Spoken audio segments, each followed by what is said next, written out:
మొదటిసారిగా TDP party ఆఫీస్‌కి చేరుకున్నారట అనిల్ కుమార్ యాదవ్. నెల్లూరు మాజీ ఎమ్మెల్యే, మాజీ మంత్రి అనిల్ కుమార్ యాదవ్ ఇప్పుడు టీడీపీ పార్టీ ఆఫీస్‌కి చేరుకున్నారట.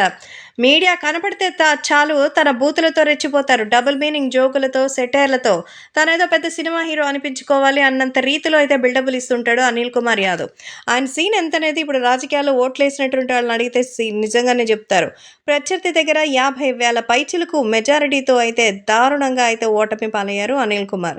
ఆ ఓట్లు కూడా ఏం చేస్తే వచ్చేయనివి జనాలే అర్థం చేసుకోవాలి.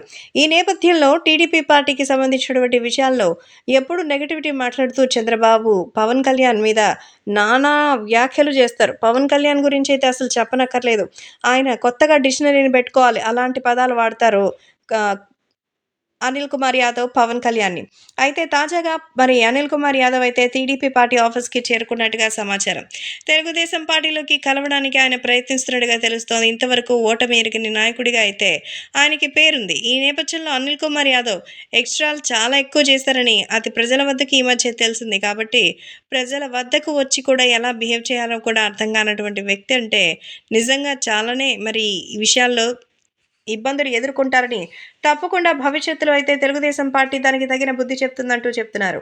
అయితే అనిల్ కుమార్ యాదవ్ చేసిన ప్రయత్నంలో ఖచ్చితంగా తెలుగుదేశం పార్టీ అయితే ఏ అవకాశం ఇవ్వదు. చంద్రబాబు నాయుడిని, అటు కూటమి అభ్యర్థి అయినటువంటి పవన్ కళ్యాణ్‌ని విమర్శించిన అనిల్ కుమార్ యాదవ్‌కి అసలు టీడీపీ పార్టీలోకి ప్రవేశమే లేదంటూ నిషేధం వ్యక్తం చేస్తున్నారట టీడీపీ కార్యకర్తలు.